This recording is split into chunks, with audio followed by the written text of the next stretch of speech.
7 years in the making. What can you as a company do to make his life a little bit easier? The scariest title I have is that of mother. When I speak, I have a platform. People make life decisions based on the things that I say. In order for us to build a sustainable country and for Africa to take its rightful place as a world leader, a lot of work needs to be done. The future of talent is changing. I believe this is the spirit to build the future. It's a very special day. It's a day that has been in the making for 13 years because it is really the legacy of the 2010 FIFA World Cup. Hello everybody, welcome to my channel. So today I'm emceeing the Future of Leadership Summit, and it's going to be a very interesting day because the whole concept of the future of leadership is that we are lost as a people when we're not together. When we do things together, things happen. And Dr. Nick, who this project is, this is his baby. He's got books out, he's got a podcast out, he's interviewed me. So it is kind of full circle that I'm here program directing for today. It's going to be a busy day because I'll be here in the morning. It's, what's the time now? 8:30. We'll start at 9. And then I'll rush to radio just before radio. Luckily we're in Sandton at the Maslow, so just up the road from studio. Rush back, finish off, take a quick break, switch up, and then we'll go to dinner, gala dinner, so MC. So it's going to be a long day, but an inspiring one. Yay! Thank you. This is Dr. Nick from the Future Leader Forum, and the Future Leader Summit that's happening today is a project 7 years in the making. It's a 2010 leadership legacy project, and it is bringing together 150 business, public and civic society leaders in an effort to co-create solutions for the future. I'm the founder of the Future Leader Forum and the Future of Leadership Summit. So this project goes back, goes back all the way to 2010 when I was advocating the country, and as you know, there was a great leadership ROI for the country, and that really inspired the Future Leader Forum and the Summit. Being in a room full of leaders from massive companies like Investec, FNB, Brand South Africa, Nedbank, Liberty, I think the role that is really critical that they should play is around inclusion, because they get an opportunity to be the head of a very big table. And it's their duty to ensure that little voices are heard at big tables. And little voices can mean anything from the wage earners of your company to, accommodating workers with disabilities, making the workspace more inclusive for the LGBTIQ plus community, looking at issues for women regarding menstruation leave and maternity leave. So their duty is making sure that the voices that aren't at the table still have space at the table, and that the voices that aren't at the table, those voices still carry weight. And that's a difficult responsibility because CEOs usually answer to boards and to stakeholders. Now, when you try to marry taking care of people, and by people I mean individual human beings, not number of employees, that is a big responsibility. Being able to know that Jabu, the security guard, travels 2 hours to get to work and 2 hours back. What can you as a company do to make his life a little bit easier? And that's what I think the bigger responsibility is. Because once you start taking care of everybody at your company, including the so-called little guys, like it changes the entire culture, changes the productivity, it changes the direction of the company, and sometimes companies leadership has a top-down approach as opposed to a bottom-up approach. What Investec table is full, they're all seated. Give Investec a big round of applause. Nedbank, you too fela. Old Mutual, you trying. Look, D-School, give it up for D-School. They're also 80% attendance. Ladies and gentlemen, I hope you've got your refreshments, you've been enjoying your breakfast. I was up at 4 a.m. this morning because I wanted to prepare for the day. And I had to say to myself, what is the bigger reason I'm in this room? So let me first introduce myself. My name is Relebogile Maboja. I'll be directing the program for today. I am a broadcaster, I am a businesswoman. The scariest title I have is that of mother. Because my board of directors is a 2-year-old. And that's the most difficult one to answer, because when I speak, I have a platform. People make life decisions based on the things that I say. So it is not by accident that I'm in this room. And sometimes people think, oh, you're so lucky you're not in corporate. You don't have to deal with the things. Can I tell you the SMSs we get on 702? Just the other day, somebody had to tell me that it's pronounced restaurant and not restaurant. And my response was, until all the listeners can say relebohile, it's restaurant. Right? Because while my private school education is paying off and me getting to do the work I'm doing, we're still in South Africa, and proudly so. And there's certain nuances, right, that come with being African, that come with being South African, including how we lead. Because we know the biggest leadership begins where? In our homes, with our mothers, right? And some of the decisions that many of you make in boardrooms, you may not consciously be aware that there are things that you took from your mother or from your father. Today we're going to be having multiple conversations. And the one thing that I had to remember is, when people of power and privilege are in a room having conversations that are going to determine influential decisions, what is the one thing I would want to share with you as a person that's on the outside of this space? And for me, that was make room for the little voice that doesn't get to be at the table. This is a very special day. It's a day that has been in the making for 13 years. Because it is really the legacy of the 2010 FIFA World Cup. And I hope you have good memories, because I think what South Africa collectively achieved in those days is remarkable. And it had everything to do with leadership, right from the president, every level of government, business, civic society, churches. The people in the street came together to deliver what stands today as still the best World Cup ever. And I just want to touch briefly on the leadership ROI of 2010. And you might remember it was voted by the visitors, the customers, as the best World Cup ever, and 92%. FIFA gave us a 9 out of 10 for service delivery. The CNBC scorecard rated South Africa 90%. Just look and remember the infrastructure, the new airports, the roads, the hotels, the Gau train. Tourism, massive impact on tourism, and nation building. The nation came together, civic pride index, the highest ever, and business confidence, the highest since 1995. Let us kick off the morning with our very first panel. The future of financial products for the youth. Okay, we know that children come at a great expense, and 1/3 of this group of people have children. Then, what type of insurance do they have?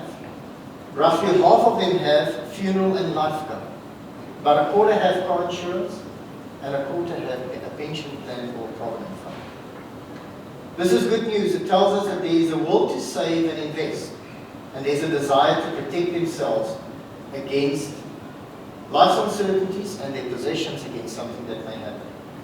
If we can couple this with the guidance to understand the many options available, that's from traditional bank savings account to alternatives like cryptocurrency. We all know the saying that knowledge is power. Behavioral finance will teach us that this leads us to greater confidence in making the right financial choices in life.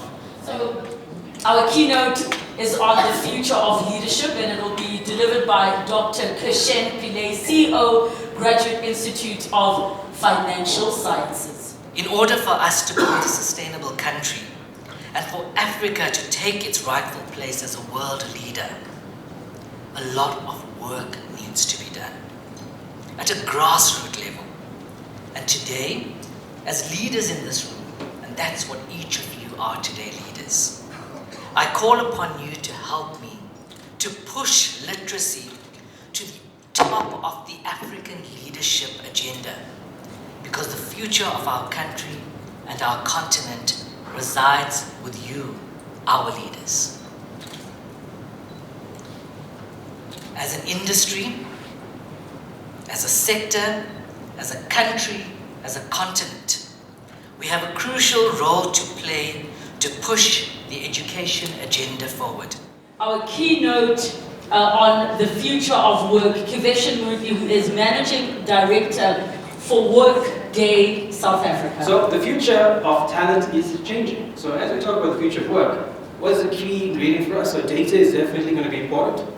What we believe is that the main element is actually skills. And as we look at some of these articles in South Africa right now, we know that there's a skills shortage and everyone talks about it. But here's a different perspective. How do we know that we have a skills shortage if we don't know who has the skills? Right now, most of us in the companies that we work for, we could have people that could be a bank teller that has an MBA, or we could have somebody in marketing that's studying towards mergers and acquisitions, but how do we know that? And we could be trying to hire those people within the market, or somebody like a Java skills or any IT-related skills. So skills for us is the new currency, and we believe that this is the key for the future of work, not just in the future, but for today as well. So the data is quite shocking. If you look at the fact that, I'll only point one out, that 87% of organizations that have skills gaps expect to have skills gaps in the next few years. So we've moved away from jobs, and jobs being the key thing that companies are looking for. And we now move to a skills-based economy. Ladies and gentlemen, the day is not over. I'm going to call upon Dr. Nick just to speak to you on the closure and the outlook. Remember, this may feel like a one-day event, but it is a movement. So now is when the real work is going to start to begin. And also just to let you know, the book that was spoken of is going to be officially launched, and each of you will be getting a copy in person at the launch. And we also have a gala dinner that is to come. Dr. Nick, the man of the moment, is now going to share on the album. The Deputy Minister, esteemed media, MMC, colleagues, friends, and everybody who's been on this journey. It's been 100 days, and I must commend you for what you've achieved in these 100 days. Just to put it into perspective, one of your leaders said it has never been done before. We are a corporate, one of the top blue chip companies in South Africa, committed to this event. Last week on Monday, got the marketing team together on a Wednesday, and had everything done and ready by Friday. So thank you, and I believe this is the spirit to build the future. This is what we can achieve. I think today we achieved a lot. You heard from the leading experts in the country about leadership skills, about all the different facets of leadership. But this is not a talk shop, it's not a workshop, it's an action shop. And I look very much forward to, this is the first step in the journey. Yes, it is a movement. MC, thank you.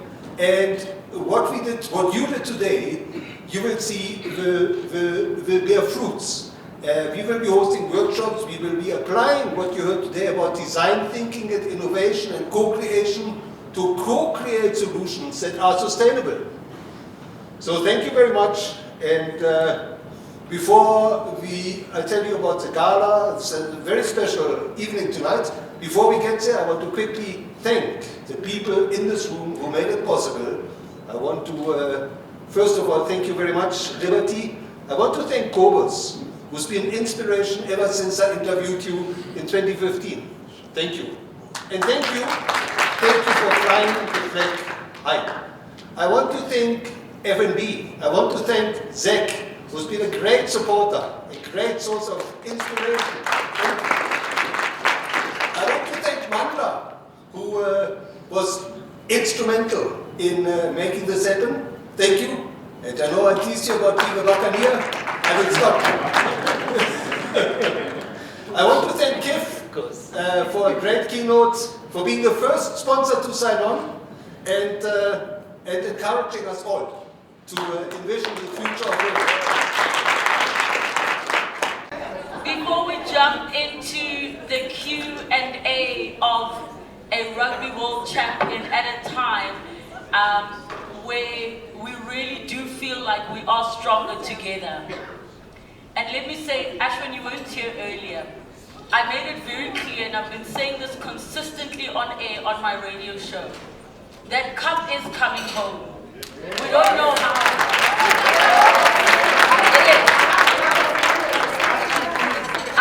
I'm a firm believer in speaking when and not if. It is coming home, even if it's by 1 point in the last 40 seconds by a try. So Friday night, we're in agreement, wherever you are, Imbebo, incense, sage, burn it. You know, take out the crystals, go outside, pray to the moon, whatever it is, because we all understand that the cup represents so much more than just sport. You have to take a moment and think about why it's so important. It isn't about the trophy. And I made a joke earlier that the Springboks are tasked with ending racism, right? It's funny, but it's not funny. Right? It's funny, but it's not funny because we do get an opportunity to be together in spaces where for once we are united in one thing. So the All Blacks, they're going to do what they do, but we're also going to do what we do. Now the question is, how do we take that energy and apply it into everything else we're doing? How do we take that spirit where suddenly, you know, you can be screaming at the TV. I don't know if you guys saw that video. Lisbeth! Lisbeth! Lisbeth! You know, whatever that thing is, figure out what the name is for yourself. Figure it out. We need to carry that spirit. This country needs it. We're going through a lot. People are suffering mental health challenges. People are struggling in silence. The economy is not good. That thing, give it a name for yourself, internalize it. We need to carry, because after the cup comes home, that energy now needs to be sustained. Not just the boys needing it, because we're still going to shout at them, Khanyani. We're still going to have the eggs at the airport to say, you gave me a heart attack, but thank you. You know, it has to be that emotional. So on that note, we have something extremely special, and I'm just going to read it out. Dated October 2023, Ashwin Willemse. Brand South Africa would like to recognize and thank you for playing your part by flying the national flag and being an active citizen. As the nation brand custodian, we firmly acknowledge that nation brand building requires more than just Brand South Africa. It needs individuals like you. Ordinary individuals doing extraordinary things in sport and education. Brand South Africa would like to broaden its appreciation by acknowledging and recognizing you as a Play Your Part ambassador for the outstanding work that you do in being an active citizen. Brand South Africa is looking forward to working with you in partnership that seeks to build pride, patriotism, and positively shape the image and reputation of South Africa. Yours sincerely, signed, Sithembile Ntombela, Acting Chief Executive. Please come up to the formal members of the team. So I'm curious to understand from a leadership perspective within a Rugby World Cup squad that there's sort of dynamics between a game where one has to, a coach and the team, have to bring in perhaps a different game plan, perhaps a bit more experimentation to what they've done the week before, but at the same time manage that with the risk of failure, because obviously outside the pool games, if you lose, you're out of the tournament. So I'd love to know a little bit about sort of the inner workings of how that leadership works in trying to instill the change, but at the same time trying to balance the risk. To the question, one can see that Rassie has been living on the edge, the frontier of innovation throughout his coaching career. When he was still at the Cheetahs many years ago, there was the lights that they used to have right on top of the stadium, and everybody was sort of like, what's he doing and where's that coming from? But the reality is, when you look at and innovation. Innovation is a process that leads to an outcome. Now, what's nice is if you look at, and I forget his name now, but he was perhaps, I think it's Sir Johnny, if I'm not mistaken, the Apple's head of innovation, or design, in fact. So he used to work with Steve Jobs, and I read up on this, where at some point he was saying that he had a meeting with Steve Jobs every day in the engineering facility, or in a room where only they were designing the iPhone and every new version of the iPhone. So if you listen to how innovators talk about innovation and the role of innovation in product, delivery of product, then what it shows is that there's a clear space for failure. Failure is part of the process of developing and designing. In rugby and professional sports, so the coach has also arrived. Coach Grev, you can welcome. The legend in the house. So, if you look at coaching, then in my experience as a player, what I have found was something that have helped me in my personal life as well, is when a coach and a manager is able to come and explain to you the process of what we are trying to achieve. Get you as the individual to understand it and buy into it, and then get the team as a collective to unite behind that process. The outcome of that becomes secondary, and that's what I've seen has become the success of Rassie and Jacques. I can only imagine what it must be like to be in the boardroom and having to deal with the pressures of the boardroom on a daily basis, versus being a rugby player that trains on a Monday, trains on a Tuesday, off on a Wednesday, trains on a Thursday, maybe trains on a Friday, and then play on a Saturday. So it's a very different type of pressure, and I think if there's a message in it, I want to latch on to what the team have actually tried to convey to the nation, is to say, we understand how lucky we are as Springboks to be able to live our dream, carry the hopes of a nation. It's an enormous responsibility. But in the bigger scheme of things, we are trying to say to every South African, every chairman, every chief executive, every executive, middle manager, lower manager, every employee, every morning when you get up, you guys, in your own capacity, in your little world, is what inspires us to want to go into the field and say, if I don't give my all, I'm not worthy of wearing this jersey. Because there is 60 million South Africans who all wakes up, and then there's a core group of leadership in corporate that is on a daily basis trying to meet the targets, to meet the budgets, to manage the targets, to manage the budgets, to see how many more people they can employ, how many more graduates can go to school, how many people can get bursaries. So that level of pressure, societal pressure, I think the Springboks are here to say that we hope that on the weekend, when you go through that nail-biting last 2-3 minutes and you feel like the world can just stop you, you don't want to know what's going to happen beyond this.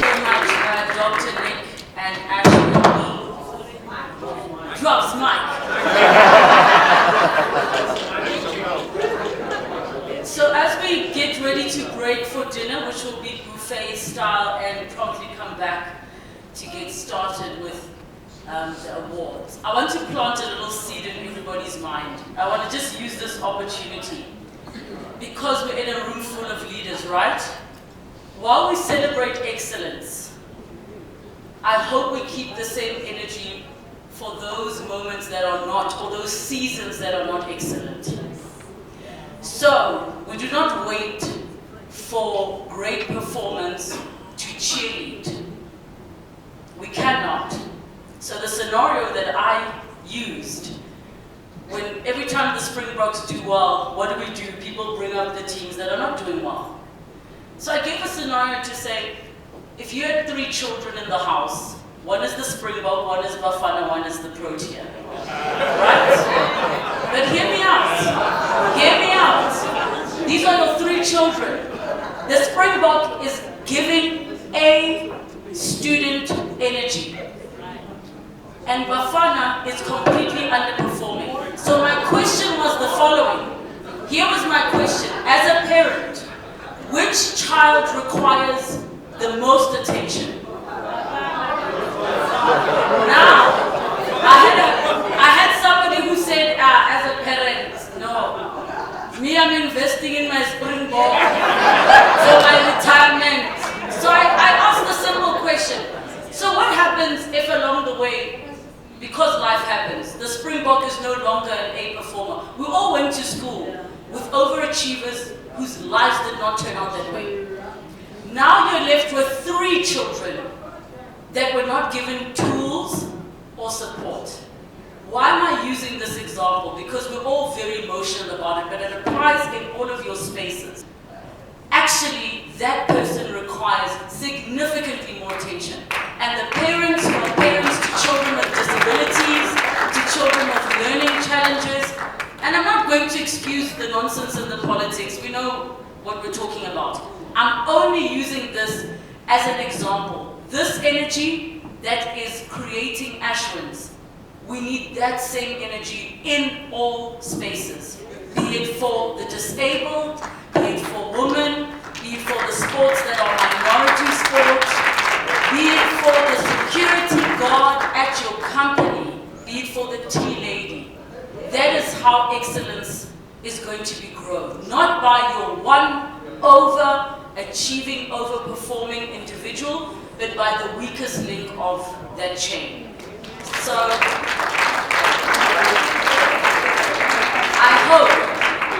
I hope the example I'm giving you of the 3 children puts it into perspective. So, food for thought for dinner, and on that note, may you dish up. And I intend to do more, but I also want to thank my wife. Senda, she's not Nyamayaro anymore. That's a former surname that we got rid of. And she couldn't join me tonight because, don't ask me, apparently she couldn't find the right dress, right? But so today I came with a very good friend of mine, Rutendo. Rutendo, wave to everyone. He's an amazing friend. He's not the prettiest +1, but thank you so much. Love you. Thank you.